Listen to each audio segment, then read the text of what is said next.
Bom, como é a nossa última aula hoje, Ivan, da matéria, eu vou fazer uma recapitulação de alguns pontos, né? E aí a gente vai dar a sequência aqui e aí aproveita para tirar alguma dúvida, alguma questão que ficou e tudo mais. Bom, ainda no material que a gente está usando, infelizmente vocês não estão com ele em mãos, mas eu vou fazer uma recapitulação aqui sobre alguns fundamentos, né? Que é base mesmo. A inerrância das escrituras, ou seja, a Bíblia não contém erro. Por que a gente está colocando esses pontos? Para nós, tranquilo, a gente é cristão, a gente acredita em tudo isso, né? Nas doutrinas e tudo mais. Mas quando a gente vai conversar com algumas pessoas, ou essa teologia que ela surge aí, né, de uma maneira até meio acanhada, mas a gente sabe que está por aí, que é essa teologia liberal, ou seja, que não leva em consideração os ensinos da Bíblia. Tem opiniões aí que são tiradas, só Deus sabe de onde. Quer dizer, a gente sabe de algumas fontes, né? Alguns teólogos que escrevem alguma coisa, aí a pessoa vai lá, se baseia no escrito do teólogo fulano de tal, disse isso. Mas a nossa base, a nossa referência principal e nossa única referência de verdade é a Bíblia. Então, se a Bíblia não traz tal afirmação, a gente não pode afirmar, né? A gente tem aquele velho jargão na teologia. Aquilo que a Bíblia não diz com clareza, nós não afirmamos com certeza. Então, isso aí já falei acho umas 10 vezes aí para vocês. Sim. Então, o que acontece? Essa teologia liberal vem falando um monte de bobagem e é por isso que a gente vem reforçando isso, né? Então, a inerrância das Escrituras, isso é uma base, é um fundamento. Ela não contém erro. O nascimento virginal de Cristo, que Cristo de fato nasceu, a Bíblia vai dizer, nasceu na plenitude dos tempos, sob a lei, né? A declaração de fé, a primeira declaração de fé da igreja na história, que é aquela de 312, 325. 325, né, o credo de Nicéia, vai dizer que Jesus, ele é nascido, né, de mulher, nascido lá de Maria, só. Inerrância. Isso, a inerrância, mas a gente estava falando sobre o nascimento virginal de Cristo, nas bases, né, dando a recapitulada e trazer algumas coisas aí que a gente já viu e vamos rever. Então, o nascimento virginal de Cristo, ou seja, que Cristo de fato, ele tem duas naturezas, né, a dupla natureza de Cristo, é uma doutrina, né, isso é uma base. Por que isso é importante? Porque se Jesus não foi homem, né, então ele não poderia oferecer um sacrifício em substituição do homem, que a gente chama de a morte vicária ou expiação vicária. Né? A palavra expiação quer dizer pagar a pena.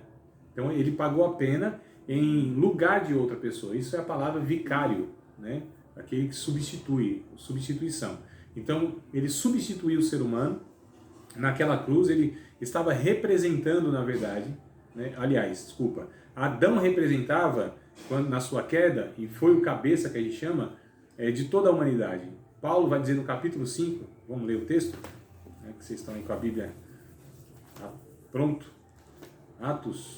Romanos, capítulo de número 5, a partir do verso de número 12, né, Paulo ele vem trabalhando essa ideia de substituição, né, essa ideia de que um representava a humanidade pecadora, que é o Adão, e o outro representou a redenção do ser humano, que é o próprio Cristo.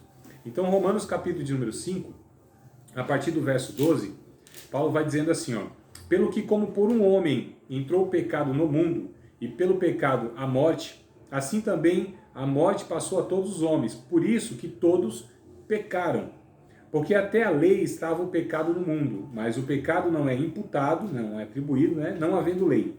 No entanto, a morte reinou desde Adão até Moisés, ou seja, quando veio a lei, até sobre aqueles que não pecaram, a semelhança da transgressão de Adão, o qual é a figura daquele que havia de vir. Mas não é assim o dom gratuito como a ofensa. Porque se pela ofensa de um morreram muitos, muito mais a graça de Deus e o dom pela graça, que é de um só homem, Jesus Cristo, abundou sobre muitos. E vamos falar sobre a graça daqui a pouco. E não foi assim o dom como a ofensa, por um só que pecou, porque o juízo veio de uma só ofensa, na verdade para condenação, mas o dom gratuito veio de muitas ofensas para justificação. Porque se pela ofensa de um só, a morte reinou por esse, ou seja, pelo Adão, né? A todos os homens passou essa morte, muito mais os que recebem a abundância da graça e o dom da justiça reinarão em vida por um só, Jesus Cristo. Verso de número 18. Pois assim como por uma só ofensa veio o juízo sobre todos os homens para condenação, assim também por um só ato de justiça veio a graça sobre todos os homens para a justificação da vida. Porque como pela desobediência de um só homem muitos foram feitos pecadores, assim pela obediência de um, no caso de Jesus, muitos serão feitos justos. Veio, porém, a lei para que a ofensa abundasse. Mas onde o pecado abundou, superabundou a graça, para que assim como o pecado reinou na morte, também a graça reinasse pela justiça para a vida eterna, por Jesus Cristo nosso Senhor. Então a gente percebe aqui que Jesus, ele representa, ele é aquele que resgata a humanidade em um só ato, que é o seu sacrifício. Hebreus capítulo 10 vai falar isso, porque muitos sacrifícios eram oferecidos, aquele ritual todo, aquilo nunca apagou o pecado, aquilo nunca resgatou o homem.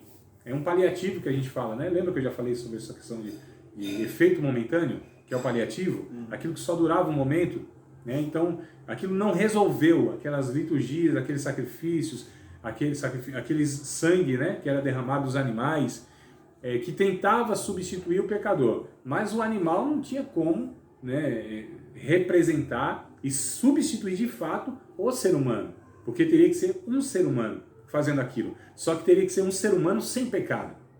E aí, quem é que sobrava? Nem o tal do Abraão, nem o Isaac, nem o Jacó, nem o José, nem o Moisés, nem Josué, nem aqueles juízes que vieram aos montes, nem Davi, nem o... A gente for discorrer, todos os profetas, os maiores, os menores, os apóstolos, ninguém. A Bíblia vai dizer assim, não houve um justo sequer, capítulo 2 de Romanos. Nem todos pecaram e destituídos estão da glória de Deus. Então não haveria, como não há, condição nenhuma de nenhum ser humano resgatar sua própria vida. Não há condição nenhuma de nenhum de nós fazer absolutamente nada para contribuir para a salvação. A salvação, ela vem por meio do sacrifício de Jesus, por um ato só. O sangue de Cristo, que é o que resgata, que é o que paga a pena de todos nós. Ou seja, amados, o nascimento de Cristo, ele primeiro foi um homem, verdadeiro homem, é a declaração lá do credo de Nicéia, verdadeiro Deus de verdadeiro Deus, homem nascido da Virgem Maria. O João, na sua primeira epístola, ele vai dizendo o seguinte: aquele que não declara que Jesus Cristo veio em carne, esse é o espírito do anticristo. Porque havia já alguns ensinos naquela época, os gnósticos, e eles diziam que Jesus não era um ser real, era um espírito, mas não foi um ser humano de carne e osso. E Jesus não era mesmo um ser humano. Então aí o João vai dizendo na sua primeira epístola, inclusive no capítulo 5, ele veio por água e veio por sangue, ou seja, um ser humano de verdade. E precisaria ser um ser humano que padecesse tudo. Hebreus capítulo 4 vai dizer isso. Que ele foi um sumo sacerdote, um sacerdote que padeceu tudo, que sofreu tudo. Todas as tentações, todas as lutas do ser humano, Jesus ele viveu na pele, Porém, aí o texto vai dizer, mas sem pecado, aí faz toda a diferença, Então, ele foi um ser humano que tomou o lugar de nós todos e ele morreu como ser humano. Ele, tudo que fez, tudo que realizou, foi pela capacitação, que a gente chama de unção do Espírito Santo. Então, Jesus não fez isso porque ele era Deus. Jesus não pensava assim, não realizava tal lugar porque ele era Deus. Não. Ele de fato era Deus. Mas ele se esvaziou dessa condição. A gente chama isso do aniquilamento, o kenosis, na teologia. Então, esse esvaziamento, que é o Filipenses capítulo número 2. Ele, sendo em forma de Deus, não teve por direito seu próprio ser igual a Deus. Antes, aniquilou-se a si mesmo. Então Jesus se esvazia dos atributos divinos. A onipotência, a onipresença, a onisciência. Tudo que ele faz é porque o Espírito Santo capacita. Quando ele entra lá na sinagoga... Então, todo ato de cura que ele lançava sobre a humanidade em prol ao Pai. Porque o Pai lançava... Por exemplo, ele clamava ao Pai como um Lázaro. Sim. Ele não tinha o poder de ressuscitar, mas ele tinha o poder de clamar ao Pai para dar a ressurreição para Lázaro. Não, Rony. É assim, a Porque Bíblia vai dizer... ele esvaziou de todo o Sim, poder então, divino. como Deus, né? Isso. Porém, o Espírito Santo o capacitou. Então, tudo que ele fazia era pelo Espírito Santo. Entendeu? Quando ele entra lá na sinagoga no dia de sábado, que é o Mateus capítulo 4, ele lhe dá um rolo, né? Para ele ler, ele abre naquela parte de Isaías 61. O Espírito do Senhor está sobre mim, porque me ungiu para pregar boas novas aos mansos, restaurar os contritos de coração, né? Liberdade aos cativos, dar vista aos cegos. Então ele lê isso e ele diz, ó, hoje se cumpriu essa escritura, essa profecia diante de vocês. Quando ele é batizado por João Batista, então o Espírito Santo vem sobre a vida dele e o unge e o capacita. Então ele começa a fazer os milagres, sejam as curas, as ressurreições, tudo que ele fazia, expulsão de demônios, né? Tudo isso, porque o Espírito Santo tinha capacitado ele. Tanto é que ele fala depois, lá na frente do seu ministério, olha, as obras que eu faço, vocês farão maiores do que essa. Por que nós faríamos maiores? Em escala, porque nós seríamos muitos e ele era um só. Então tinha essa limitação porque ele era homem, fazia sim as obras, os milagres, só que o alcance como ser humano era limitado, porque ele era um só. Não tinha onipresença, ele não estava em todos os lugares, ele se esvaziou desse atributo.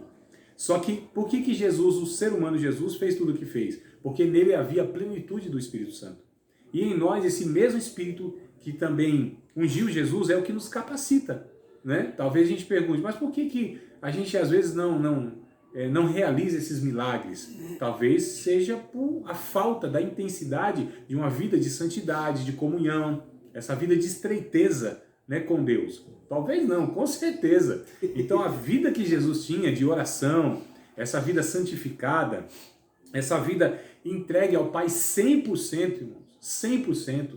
Ele abandonou o ofício dele, que a gente poderia falar assim, ó, ele abandonou a profissão dele, o ganha-pão dele. Claro que, infelizmente, não dá para todos viver integral, né? E nem é o propósito também, todo mundo viver como um obreiro, um crente, que tem aí o dia todo para orar bastante, ou para orar com mais intensidade, para estudar as Escrituras, para estar aí nas casas das pessoas, né? Levando uma palavra nos hospitais, nos presídios e tal. Infelizmente, nós não temos essa condição, né? Mas Jesus, ele se entrega 100%, totalmente. Então a gente percebe aqui essa intensidade também do Espírito Santo sobre a vida dele. Então Jesus, ele curava, ele estendia as mãos e curava, expulsava demônios. Nós também fazemos isso. Nós temos o recurso para fazer isso, que é a capacitação do Espírito Santo. Mas essa capacitação, ela requer uma vida consagrada, né?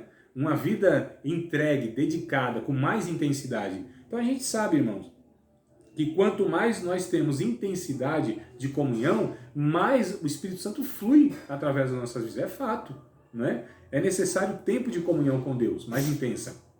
E assim, nada substitui isso. O tempo de oração, a vida consagrada, a gente não consegue estar substituindo, porque são vias únicas, né? Ou algumas vias, ou alguma via que tem essas possibilidades da gente se aproximar de Deus cada vez mais, através disso. Não tem como. É vida espiritual. A vida espiritual, ela é nutrida, ela é alimentada pela via da oração, pela via da convivência comunitária, pela via do estudo bíblico, pela via do jejum. São disciplinas espirituais que nós chamamos, né? São meios da graça. São recursos que Deus nos dá para que a gente possa estar usando esses recursos para ter essa vida de poder do Espírito Santo. Né? Isso não é nem conversa de pentecostal. Isso é conversa de discípulo de Jesus. E a gente percebe a vida de Cristo. Quando ele ia tomar uma decisão na sua vida, ele passava a madrugada orando. Né?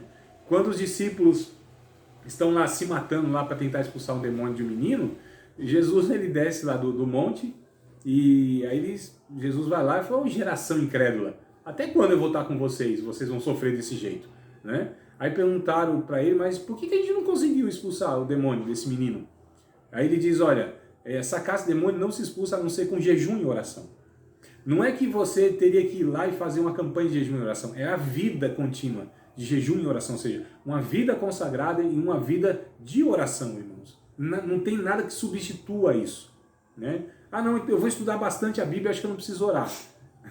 Mas os apóstolos, eles faziam essa consagração aí de jejum e oração? Naquele momento, não, né? Porque os discípulos do João Batista foi falar, né? Isso. Por que os discípulos de João Batista jejuavam e oravam e os apóstolos não? Os discípulos de Jesus, na verdade, perguntaram. Falaram assim, Senhor, nos ensina a orar. Porque os discípulos de João Batista, né? No caso, cada mestre tinha aí o seu chamado jugo, varão. Olha que coisa interessante. O jugo era o ensinamento do mestre, né? Então cada mestre tinha o seu jugo.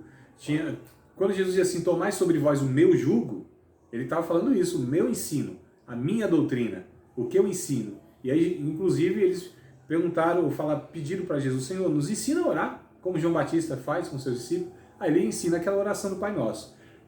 Desculpa, irmão. A oração do Pai Nosso, na verdade, não é só uma oração apenas. Na oração do Pai Nosso está, a gente chama de o conceito, a cosmovisão de Jesus acerca de Deus, acerca de tudo. Pai Nosso que estás no céu, santificado seja o teu nome. Ele vai ensinando um monte de princípio por uma oração só. Era a visão do mestre.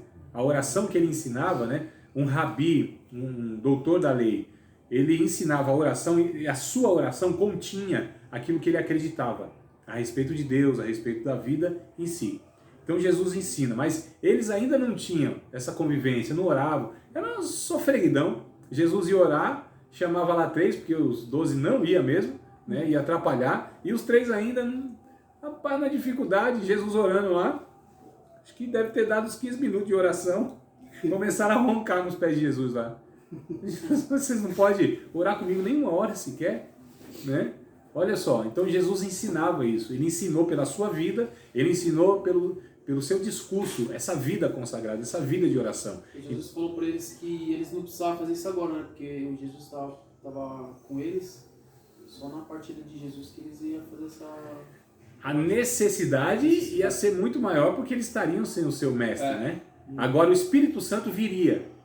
Isso que é interessante, capítulo 14, né, de 14, 15 e 16, o Jesus ele ensina. Então, ele, aliás, promete, ele faz essa promessa que enviaria esse Espírito Consolador, esse Espírito assemelhante, outro igual a ele, que enviaria. Então, agora, eles não teriam, né, depois da partida de Jesus e o envio do Espírito Santo, eles não teriam mais o seu mestre, o seu Consolador, externamente. Eles teriam agora dentro de cada um deles o próprio Deus. Olha só, a terceira pessoa da Trindade, né? E aí já é outra doutrina bíblica, outro pilar, que é a Trindade, ou a Triunidade. Ou seja, Deus Pai, Filho e Espírito Santo. Não é Deus Pai, Deus Filho e Deus Espírito Santo como se fossem 3 deuses. É Deus Pai, Filho e Espírito Santo. Então é um único Deus, manifesto nessas 3 pessoas. A questão é que Jesus, então, ele de fato, ele realizou tudo o que ele realizou por causa da capacitação do Espírito Santo, né? Então nós, irmãos, somos incentivados, nós somos ensinados por Jesus que nós devemos nos encher dessa presença virtuosa, poderosa do Espírito Santo, inclusive para vencer o pecado em nós, em volta de nós e dentro de nós, esse velho homem. Só se tem uma vida abençoada, só se tem uma vida frutífera, só se tem uma vida de triunfo quando a gente vive na dependência do Espírito Santo. Quando a gente ora, porque Jesus, como ser humano, ele buscou também, né? Ele buscava em oração essa comunhão intensa. O papel do Espírito Santo na vida de Jesus é gerar Jesus, ele foi gerado pelo Espírito Santo, não é isso que a Bíblia diz? Além de gerado, ele foi capacitado pelo Espírito Santo, o poder, a virtude do Espírito Santo residia na vida de Jesus, porque ele alimentava essa comunhão com o Espírito Santo em oração. Olha que coisa interessante. Ou alimentava essa comunhão com o Pai através do Espírito Santo. Aqui acho que fica até mais correto. Quando ele se encontrava aqui na Terra, ele tinha lembrança do paraíso junto com o Pai? Ah, não, aí Ou é revelação do Espírito Santo? Porque de falar exatamente isso aí, não. Teve uma parte do Novo Testamento que ele fala, né, que ele falava com o Pai quando ele era antes da fundação do mundo. Ah, tá. João capítulo 17, verso 5. Pai, pode ler, vamos ler o texto, é esse aí. 17, 5, né? Senhor, dá-me aquela glória que tinha contigo antes que o mundo existisse, né? Ali Sim, eu acho que ele o tinha corpo consciência de quem ele era. E Jesus tinha consciência de que ele era Deus. Sem dúvida. Ele tinha essa consciência aí de que ele era Deus. O Pai me enviou, né? Ele já sabia de onde Isso, saiu, né? ele tinha consciência de quem ele era, plena consciência. qual 17? Capítulo 17, João, verso 5. 17 e 5. Não é isso? Leia aí pra gente, por favor. Algum dos dois. E agora glorifica-me tu, ó Pai, junto de ti mesmo, Isso. com aquela glória que tinha contigo antes que o mundo existisse. Exato. É esse aqui mesmo. Exato, é esse aí. Quando você falou, já me veio na memória. Então Jesus, ele tinha plena consciência de que ele era Deus. Fato, né? Mesmo ele, é o que diz o Filipenses capítulo 2, mesmo ele sendo Deus e sabendo que era Deus, ele não tomou, ele não reivindicou como direito seu o ser Deus, mas ele renuncia a si mesmo, nega-se a si mesmo, se esvazia de si mesmo, né? Sendo obediente até a morte, morte de cruz. Aí a Bíblia diz, no próprio capítulo 2 de Filipenses, Deus lhe exaltou de sobremaneira, soberanamente, e lhe deu um nome que está acima de todo nome, para que ao nome de Jesus todo joelho se dobre, toda língua confesse que Ele é o Senhor, para a glória de Deus Pai. E ele é um intermediário. Sim, mas a questão é que na morte de Jesus, ele recebe, né? Ele diz assim, toda autoridade me é dada, nos céus e na terra. Olha só, toda autoridade. Então ele era Deus. Por ser Deus, ele tinha toda a autoridade, era absoluto, soberano. Ele se esvazia então da sua divindade, da sua deidade, se faz homem. Ele vence como homem o poder das trevas, o império das trevas, o poder do pecado, os efeitos do pecado. Porque este homem aqui passa nessa existência sem dever coisa alguma para ninguém, nem para Deus, nem tem que dar satisfação para o diabo, né? Não teve pecado. Então o Espírito lhe dá todo o poder que o Espírito Santo poderia conceder a um ser humano. É poder sobre o pecado. Olha que coisa interessante. Poder sobre o pecado. Poder sobre ele mesmo. Porque o que é poder sobre nós? É fazer o que a gente quer? Não. O poder que Deus dá sobre nós é para que a gente tenha um autocontrole e faça a vontade de Deus. Olha que coisa interessante, irmãos. Né? Ó, vale a pena vocês guardarem na memória esse trem aí, viu? Ó, varão de Deus. Vale a pena guardar na memória aí. Fique lendo agora não, ouça. Né? Então o poder que Deus nos dá, irmão, não é para a gente fazer o que quer. É para se sujeitar à vontade de Deus. A fazer a vontade. Isso é poder de Deus. O poder de Deus é que nos dá autocontrole. O poder de Deus é que nos faz renunciar a esse velho homem e fazer a vontade de Deus. E Jesus fez. O único que fez, o único. Não houve e nem haverá jamais um ser humano que cumprirá toda a vontade de Deus. Toda a palavra de Deus. Né? A religião nos ensina de uma forma errada que nós fazemos a vontade de Deus. Não, toda, impossível. Nós podemos obedecer um ponto, outro ponto, outro ponto e outro ponto. Nós podemos ir fazendo e acertando em algumas ocasiões, né, a vontade de Deus. Mas, irmãos, nós pecamos todo dia, toda hora, todo momento. Ninguém escapa disso. Pode ser o homem mais sincero do mundo, o homem mais honesto, mais verdadeiro, mais consagrado a Deus, o homem de Deus, que a gente conhece na história. Tiveram muitos aí, né? Que foram homens de Deus mesmo. Mas nenhum deles poderia falar como Jesus, né? Ô, meu querido, boa noite. Bom, bem. Então, assim, a gente percebe, irmãos, que Jesus é o único que cumpre toda a vontade de Deus. Quando ele sai das águas lá, do batismo, né? João Batista, o batiza, ele sai, aí vem uma voz do céu.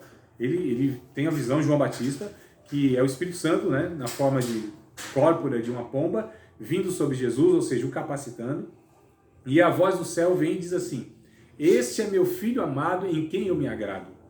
Não houve em toda a história da humanidade, não houve e nem haverá essa frase a respeito de homem algum, só do próprio Jesus. Então quem é que agrada a Deus de fato? Jesus. Não houve. Quem é na história que a gente pode pegar? Não, esse aqui Deus disse: eu me agrado de você. Esse me traz prazer, né? A quem me comprazo, quer dizer isso, né? Esse me traz prazer. Quem é que traz prazer a Deus? Só Jesus. Nós pecamos.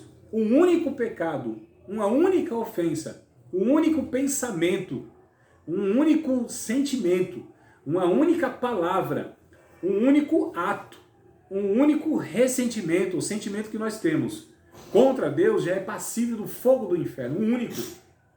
Olha só, irmão.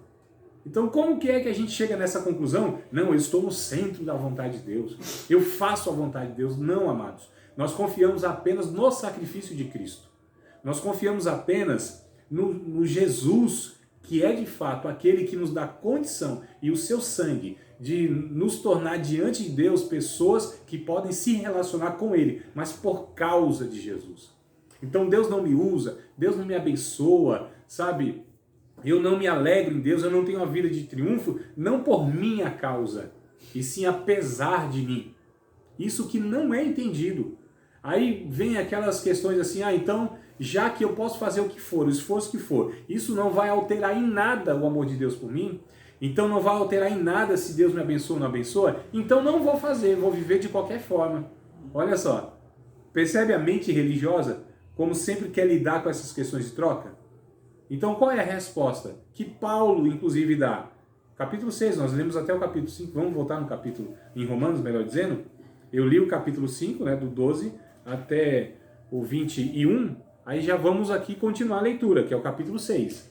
Olha que coisa interessante, Paulo, irmão, já enfrentava aí esses questionamentos. Então se esse negócio de graça, ele superabunda sobre a abundância do pecado, vamos viver de qualquer maneira? Não precisa então viver uma vida de vigilância, não precisa se afastar do pecado, não precisa. Aí Paulo, olha o que ele diz, irmãos. Que diremos, pois? Capítulo 6, verso 1. Que diremos, pois? Permaneceremos no pecado para que a graça seja mais abundante? Olha a lógica, irmãos. Preste atenção aqui no que eu vou falar. Olha aqui. Não lê, não. Não se perde aqui. Preste atenção. Que a lógica era, então, bom, se onde o pecado abunda, muito pecado, a graça superabunda, ou seja, a graça é muito maior, é muito mais poderosa do que qualquer pecado, né? Eu posso pecar. Se eu confio no sangue de Cristo, se eu me arrependo, então a graça é muito maior. Não existe pecado nem pecador que o sangue de Cristo não alcance e não purifique. Não existe, não.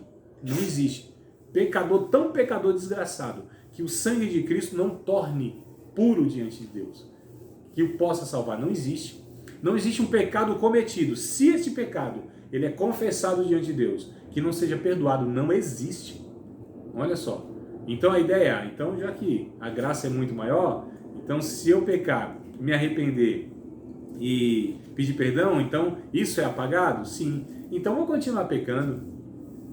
Aí Paulo vai trabalhar aqui. Como assim? Nós vamos permanecer no pecado para que a graça seja mais abundante? Aí ele responde, de modo nenhum. Nós que estamos mortos para o pecado, como viveremos ainda nele? Essa é a resposta básica, irmãos. Calma aí, nós morremos para o pecado. Quando nós pecamos é por acidente, não é por uma postura, não é por um caráter. Nós pecamos por tentações e fraquezas que nós temos. E nós temos nossas limitações, né? Tempos de fraquezas. Isso não justifica o pecado. Mas nós somos seres humanos, irmãos. Aí Paulo diz, mas nós morremos para o pecado. Nós vamos viver na prática do pecado? Não.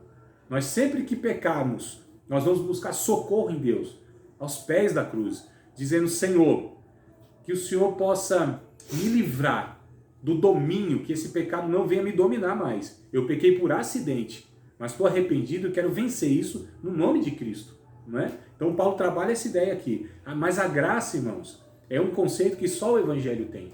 E é o que a gente vai falar daqui a pouco, né? Então a ressurreição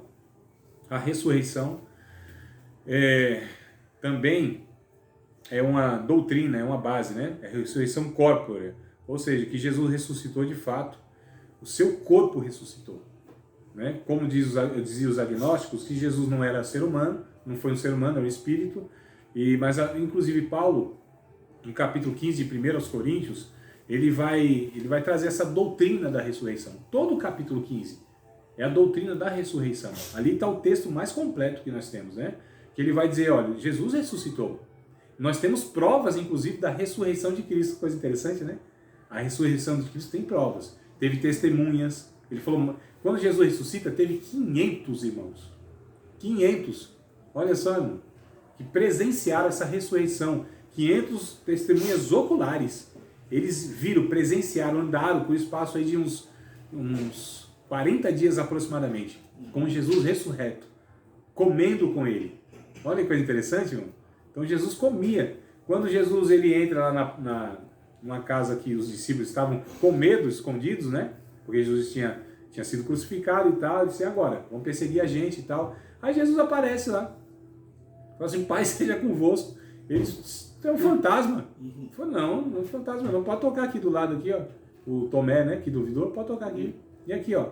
Tem ossos, tem ferida, tem tudo. Ele disse assim, me dá um negócio para comer ainda. Né? Jesus estava mostrando, ele ressuscitou no corpo, irmãos. O corpo de Jesus ressuscitou. E aí Paulo vai trabalhar essa ideia, que nós também ressuscitaremos à semelhança do nosso Jesus. Nós teremos um corpo à semelhança do nosso Jesus.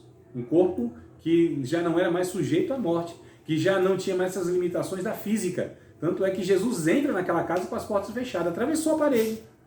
Como é que atravessou a parede? Como que Jesus atravessou a parede e ainda também se alimentou? Isso é um mistério. Nós não sabemos esse negócio. Então tem coisa que foge também da nossa compreensão, né? Então, e olhe lá, né, que a gente sabe se isso aí vai ter uma necessidade de explicação. Então o que acontece? É uma doutrina também, um pilar, a ressurreição de Cristo. Porque Paulo vai dizer, se Cristo não ressuscitou, é em vão a nossa fé. Se Cristo não ressuscitou, também não há ressurreição de mortos. E se não há ressurreição de mortos, então o que nos resta? Só esperar nessa vida. Comamos, né? E ele diz, fogamos que... Boa noite, paz, tudo bem? Então, se Cristo não ressuscitou, então nossa fé é em vão. Então vamos comer, vamos bagunçar tudo aí, porque comeremos, porque amanhã nós morreremos. Né? Ele vem, Paulo, trazendo essa ironia. Aqueles que não acreditavam na ressurreição. Mas disse, não, Cristo ressuscitou. E se ele ressuscitou, então também nós vamos ressuscitar. Ele é a primícia dos que dormem. Ele é o primeiro dessa colheita. Nós vamos segui-lo também na questão da ressurreição. Então a ressurreição é um pilar. A historicidade dos milagres, irmãos. Os milagres registrados na Bíblia, primeiro, eles não exigem uma explicação lógica. Não tem como explicar um milagre. Isso é uma contradição. Se é milagre é porque é inexplicável. Se é milagre é porque foge da ordem natural das coisas. Se é milagre é que não é deste mundo, não é dessa criação. Se é milagre a gente chama de aquilo que é extraordinário, né? Sobrenatural. Não são palavras, termos que a gente usa? Então milagre, sobrenatural e extraordinário. Sobrenatural, está acima dessa natureza. É algo que vai para além, né, do que os olhos podem ver, do que os ouvidos podem ouvir, do que o nariz, as narinas podem cheirar, do que as mãos podem apalpar, do que o paladar pode sentir. Foge dessas... A gente absorve, né, as informações por esses 5 sentidos. Foge disso aí. É sobrenatural, está para além dessa natureza. É extraordinário, porque foge dessa ordem da criação. É o que acontece assim de uma maneira que ela não tem como ser avaliada com essas coisas que nós avaliamos aqui, esse mundo. Então os milagres, só que existem registros históricos dos milagres. Interessante é isso. Então a Bíblia registra aqui vários milagres. E hoje Deus continua realizando os mesmos milagres, os mesmos. Eu digo de cura de enfermidades, de ressurreição de mortos, né? E outros tantos aí que a gente... Irmãos, se é milagre, é extraordinário, é algo que acontece de vez em quando. Então também eu fico meio desconfiado numa igreja que lá é milagre sim todo dia. Calma aí. Se o milagre é todo dia, já virou um negócio cotidiano. Já é da ordem. Já é ordinário, não é? Então percebe como é um negócio sem sentido? Milagre não é o que acontece de vez em quando. Não, aqui Deus opera um milagre todo dia. Né? Não, amado. Então deixou de ser milagre e passou um negócio assim, natural, do dia a dia, do cotidiano. É um negócio meio estranho isso aí, né? Mas a historicidade dos milagres. Irmãos, eu quero também, com vocês, falar sobre uma doutrina, né? Um pilar, ou um dos pilares do cristianismo, o pilar da fé, que é a graça. Eu já falei um pouco aqui, mas nós vamos trabalhar um pouquinho mais a fundo, detalhado sobre a graça. Porque a graça, só o Evangelho tem esse conceito, essa ideia. Perguntaram para C.S. Lewis, aquele escritor famoso, né? Escreveu lá o Crônica de Nárnia e tal, o mais famoso, né? Tem outros mais aí, famosos também, mas esse aí você fala, qualquer um sabe, né? Que é o filme, o livro que virou filme, né? E aí perguntaram para ele, uma reunião que tinha lá de pastores e tal, e nos bastidores lá perguntaram para ele, aliás, não é que perguntaram, estavam, pelo menos é o relato que diz isso, né? Estavam alguns irmãos discutindo qual seria a grande diferença do Evangelho para todas as outras propostas que tem de religiosidade, de espiritualidade. Qual seria a diferença? O que o Evangelho tem que nenhuma das outras propostas, nenhuma das outras religiões, nenhum dos outros ensinos tem. Só o Evangelho tem. O que seria? Aí ele pegou aquela conversa e ele falou, é simples, é a graça. Se você pegar espiritismo, budismo, catolicismo, qualquer religião na história da humanidade, elas não vão ter essa ideia de graça. E o que seria graça? Graça é a ação unilateral de Deus. Ou seja, é Deus que faz isso, independente dos homens. Apesar dos homens, como eu disse, não por causa dos homens. Graça é a disposição do coração de Deus para ir lá e resgatar o homem. Esse homem, inclusive, que era inimigo de Deus. O capítulo 5 ainda de Romanos, a gente estava no 6. Sim, o favor imerecido, né? Mais do que isso ainda. A gente vai falar um pouquinho aqui. Capítulo 5 de Romanos, versículo de número 6, a partir do verso de número 6, né? Olha o que diz. Porque Cristo, estando nós ainda fracos, morreu a seu tempo pelos ímpios. Olha só. Porque Cristo, estando nós ainda fracos, morreu a seu tempo pelos ímpios. Porque apenas alguém morrerá por um justo, pois poderá ser que pelo bom alguém ouse, alguém se arrisque morrer. Mas Deus prova o seu amor para conosco, em que Cristo morreu por nós, sendo nós ainda pecadores. Olha só, logo muito mais agora, sendo justificados pelo seu sangue, seremos salvos por ele, ou seremos por ele salvos da ira. Mas olha que coisa interessante, o verso 8 principalmente. Deus prova o seu amor para conosco. Não é? Como que ele prova esse amor? Em que Cristo morreu por nós, sendo ainda nós pecadores.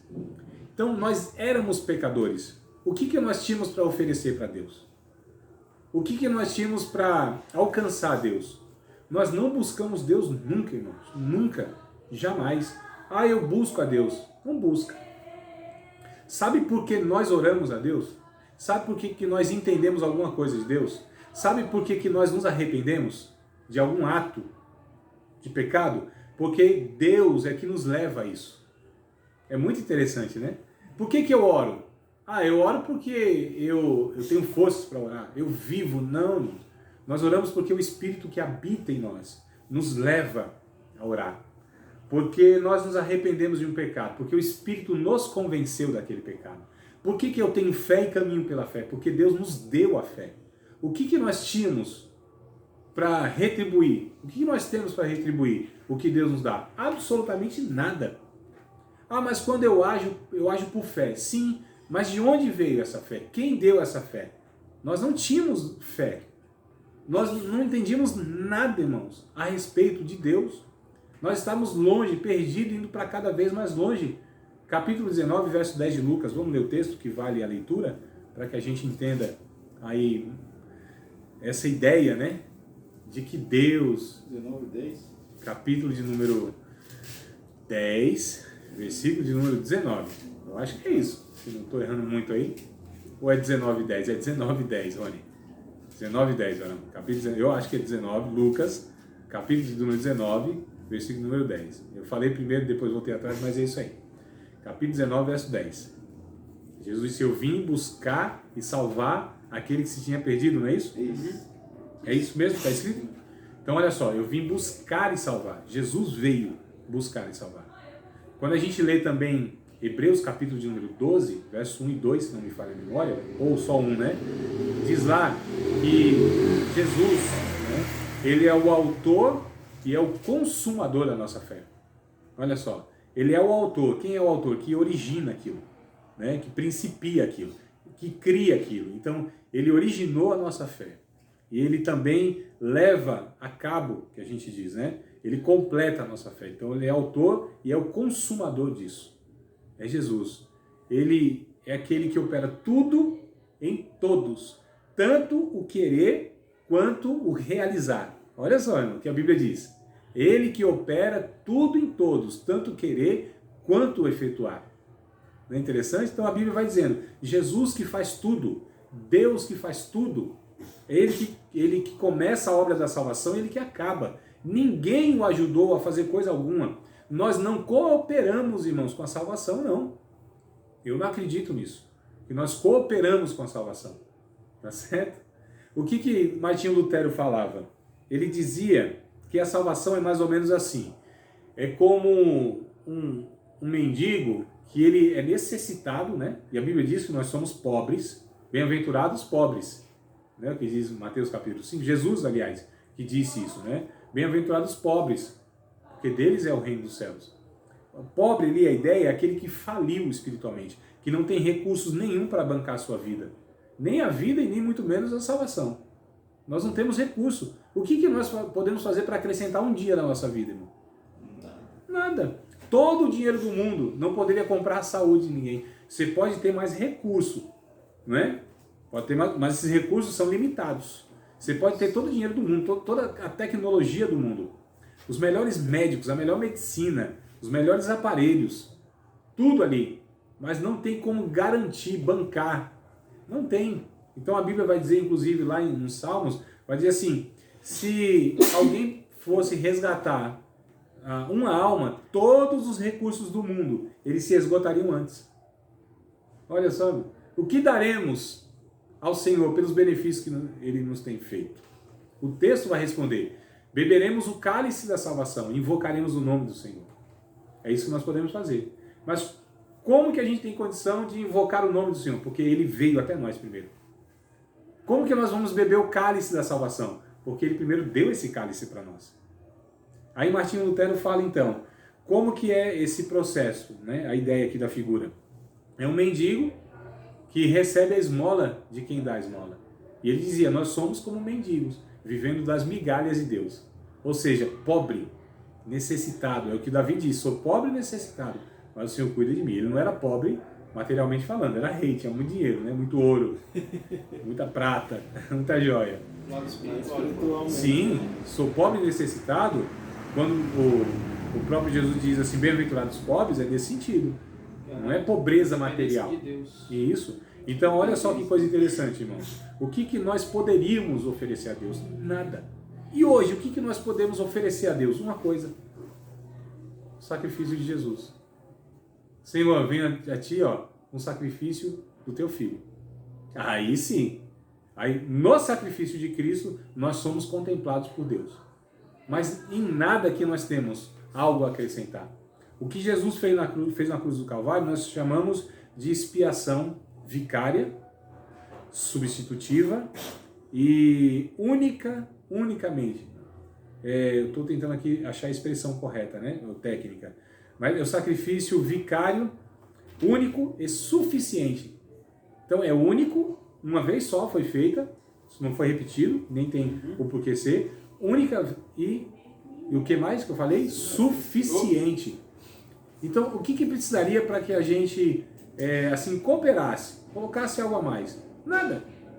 Ah, mas assim, e uma vida de voto, de jejum, de oração, e tudo isso ia acrescentar alguma coisa? Não, irmãos, nada. Ah, mas eu preciso me batizar para ser salvo? Não. O que é preciso para ser salvo? Acreditar no sacrifício de Cristo, não é? Quem crer e for batizado, opa, André, mas esse for batizado não é uma exigência para a salvação? Não. É que quem crê, naturalmente, vai confessar isso publicamente. Porque o batismo, a gente pensa que é a questão do cara dar um mergulhozinho na água, né? Não é isso, irmão. O batismo é a confissão pública de que Jesus é o meu Senhor. Não é o ato de descer as águas batismais. Quantas pessoas que descem as águas, irmão? Que batizam, ou são batizadas, né? aí nos tanques da vida, nas represas, nos rios, sei lá onde mais. Mas essas pessoas não nasceram de novo, essas pessoas de fato não são regeneradas. Quantas dessas? Então não é o ato de batismo que garante coisa nenhuma, é o crer em Cristo. Mas quem crê é natural que vai ser batizado. Vou confessar meu nome entre os homens e eu confessarei diante do meu Pai, exatamente. Então vocês percebem que não é essa questão religiosa, aparente, litúrgica, isso não garante coisa nenhuma. O que está envolvido nisso é algo muito mais profundo, muito mais sério, que muitas vezes não se dá na aparência, e a aparência não é o suficiente, porque o que é o batismo? É uma declaração pública, né, de que eu já nasci de novo, ou seja, é algo que já aconteceu na minha vida. E eu só estou externando aquilo que já é real em mim, né? Vocês compreendem então como que o negócio é muito mais, vai muito mais além do que essas questões aparentes, litúrgica, religiosa e tal. Essas coisas, elas são, a gente pode dizer assim, como uma obra de obediência, sim. Mas para a salvação, não. Isso vai acrescentar alguma coisa, e se eu não for batizado, não vou ser salvo? Claro que vai. A pergunta é, se a pessoa tem oportunidade e ela entendeu, por que não faz? É a mesma coisa assim, eu preciso fazer boas obras de caridade, ajudar as outras pessoas para ser salvo? Claro que não. Mas a pergunta é, por que essa pessoa não dá esse fruto? Por que ela não faz isso? Se isso pertence à sua natureza. Percebam, amados, que uma coisa ela tem que se desembocar em outra, mas se ela não se desembocar, não quer dizer que a pessoa não vai ser salva. Só, para mim, existe uma estranheza aqui. Por que essa pessoa